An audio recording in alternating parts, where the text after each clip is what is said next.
সকল আইনগত প্রক্রিয়া চেক করে এটা চেয়েছি। আমরা বিশ্বাস করি যে এনসিপি কে সাপ্লাই মার্কা দেওয়া হবে, আমরা শাপলা মার্কা নিয়ে আগামী নির্বাচনে অংশ নিব। সেটা যদি আমাদের দেয়া না হয়, যে কোনো অন্যায়ের বিরুদ্ধে রাজপথই সমাধান, আমরা রাজপথের সমাধান। প্রধান নির্বাচন কমিশনার তার জায়গা থেকে একটা মন্তব্য করেছেন যে শাপলা কেন এনসিপি কে দেওয়া হবে না, এই ব্যাখ্যা তিনি দিবেন না। আসলে তাদের কাছে কোনো ব্যাখ্যা নাই, তাদের কাছে কোনো আইনগত যৌক্তিক কোনো উত্তর নাই। আমরা মনে করি তারা কোনো ব্যক্তি, গোষ্ঠী, দল, এজেন্সি, প্রতিষ্ঠানের প্রভাবে প্রভাবিত হয়ে কিংবা ভয়ে ভীত হয়ে এনসিপি কে শাপলা দিচ্ছেন না।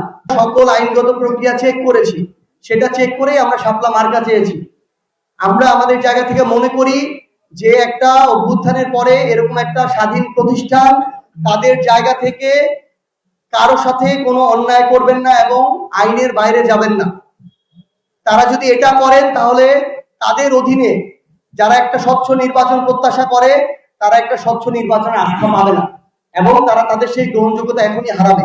তাই আমরা প্রত্যাশা করি যে শাপলা নেই, শাপলা অন্তর্ভুক্ত করুক, এটা তো করতে কোনো সমস্যা নেই। তাদের জায়গা থেকে তারা এটা চাইলেই করতে পারে এবং আমরা যখন এই আবেদনটা দিয়েছিলাম তখন করলেই তো হয়ে যেত, তখন করেনি কেন? এই করার দায়িত্ব কি আমাদের না, এই করার দায়িত্ব নির্বাচন কমিশনের। আমরা স্পষ্ট করে আমাদের জায়গা থেকে বলেছি, শেষবারের মতো বলছি, শাপলা কোনো জাতীয় প্রতীক না, জাতীয় প্রতীকের একটা পার্ট। জাতীয় প্রতীকের পার্ট ধানের শীষ বা ধানের ছোড়া, তারা, এগুলো অন্যান্য রাজনৈতিক দলের মার্কা আছে। শাপলা একটা জাতীয় ফুল, কিন্তু জাতীয় ফল কাঠামো একটা রাজনৈতিক দলের মার্কা আছে। আমরা সকল আইনগত প্রক্রিয়া চেক করে এটা চেয়েছি। আমরা বিশ্বাস করি যে এনসিপি কে সাপ্লাই মার্কা দেওয়া হবে, আমরা শাপলা মার্কা নিয়ে আগামী নির্বাচনে অংশ নিব।